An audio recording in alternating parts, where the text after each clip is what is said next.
Well, once again, I'm joined in the studio by a Sir this week, second one this week. The show is very kind of royal. Sir Michael Hill, the famous jeweller, is here. Sir Michael, welcome to 3AW. Thank you. And joining you, with you is Seong Kang, who is holding on to something very, very special. Seong, welcome to the program. Thank you very much. Tell us about this incredible violin. Should I be speaking or should Sir Michael be speaking? We'll take turns. We'll take turns. Okay, well, this is Sir Michael's violin. It's a beautiful Guadagnini violin, and it was on loan to me for winning the Michael Hill International Violin Competition last year, and it's an extreme honor to be able to play this instrument. Michael, congratulations on the launch, firstly, of your flagship store, but let's talk about the violin for a second. How did you come to own it? Well, I play the violin myself a little bit, and I've always wanted a great instrument. And buying one of these is extremely difficult. It's a very complex business, and there's a lot of violins out there, and some of them are not in very good condition. So you need condition, but an old instrument like this has enormous carrying power for a soloist, and they can be heard above an orchestra. And when there's 5,500 people in a hall with no amplification, they can be heard in the back row. And it's very important. And you pay big money to get one of those that has that beautiful golden sound and that portrays that character, but also with a richness of Italian tone. Is it the sound that tells you that it is worth a lot of money when you're going to be the purchaser, or has it been in fantastic hands right through its life from 1750? Yes, well, it has been in good hands, but in saying that, it's like buying a piece of art, of rare art. I mean, there's not many of these out there, and so they're quite precious in their own right, just for that reason. But they also vary, like a person, they vary very differently in the tones that each one has. So choosing the right one is a complex thing. And I had someone play the instruments for me in the Wigmore Hall in London, and then in Monaco as well to choose. Tell us about your stores. It all sort of came about via a fire originally. It's crazy, isn't it? Really. Look, I was 40 years of age, and I thought had everything pretty right. And then I lost everything in a house fire, and I was working in my uncle's jewellery business, and it woke me up. It made me realise I wasn't really working quite strong enough or hard enough, and I should really open up my own shop. So I left him, and my uncle still has one shop, and I now have 300. So it was one of those fairy tale stories, really. Yeah, but he might be happy in that one. Then again, he might be very, very envious.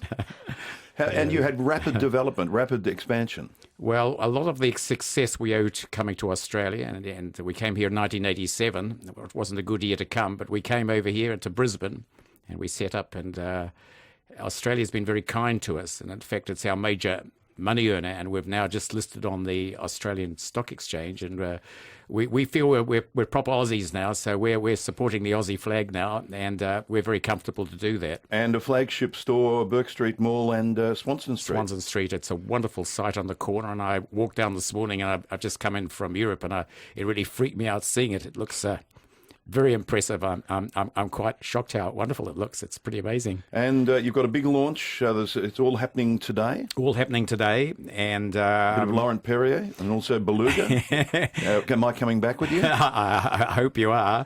And there's also all my collections of jewellery that is based on my love of music. So they're all going to be on show there, which is very special to me. How serious were you with your music? It sounds like it's a fair commitment. I was very serious on it, but my parents had other views of it, and even though my dad was basically a concert pianist, he didn't want me to pursue music as a career, and they forced me to go into my family jewellery business, which to start with I hated, but I grew to like it quite a lot, and of course I love it now. So you've done this massive expansion in life and in business from the age of 40. Yes. A late bloomer. A late bloomer. It was such an exciting road. Honestly, it's every day I just cannot believe it's me having it, and we have such potential. I've just been through our Canadian stores. We have 67 shops in Canada, and the potential there is huge for us now, and we'll be number one player in 18 months there, which is pretty amazing.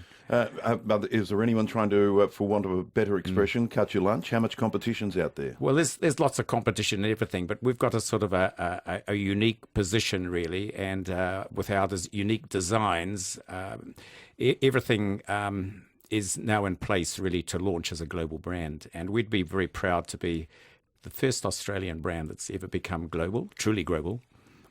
Lots of small business owners listening to this program, listening to 3AW all the time. What advice would you give them?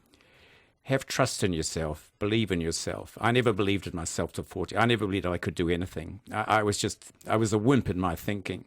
And then the house fire woke me up. And from then on, I never looked back. So have faith in yourself. Set yourself a long-term goal. Never give in. And have fun in life. And have a balance in life. And enjoy life. Are we going to hear this beautiful instrument, Sion? Sure. How many minutes do we have? Oh, well, you have a couple of minutes or Yeah, whatever, couple of minutes. whatever sort of suits. When you've got a Okay. 260-year-old violin sitting across the way from you and a magnificent violinist, what more? Worth $2 million, by the way. And we will put photos and video of this segment up at 3aw.com.au and at Denis Walter Facebook page. What would you be about to play for us? Look, if it's about a couple of minutes, I'll play the introduction of Fritz Kreiser's Recitativo and Scherzo. Beautiful. Yeah. Beautiful. It is 12 3AW Afternoons. Just mentioning again, it is a 260-year-old gorgeous violin. It's worth around $2 million. And Sion is about to play it for us. And if you have any questions for Sir Michael, you might be a small business person, 96900 693. I'm sure he's happy to give more advice if need be. Only too pleased. Here we go.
That is wonderful. Thank you so much. Amazing. So, Michael, I'm a little bit concerned here. I'm looking through the list of your special guests today. You've got a couple of the Real Housewives. Janine Ellis will be there from Boost Juice. Fantastic. Have you met Warwick Capper yet? No. Have you heard about Warwick? Yes. It's a pleasure to meet you. Just tell us a little bit. You and your wife, you've got new collections. These are being released Yes. here in Australia. This is a first. Yes. Christine, my wife, has a collection of. It's based on a seashell called the Totoriri shell, and it's. They're beautiful tactile pieces, which they're quite earthy. You can't sort of stop touching them when you've got them on your neck and on your hand. They're really beautiful. And then there's my signature collection, which is all based on the love of music, and they're quite special. I think they're rather nice. You should bring out an album.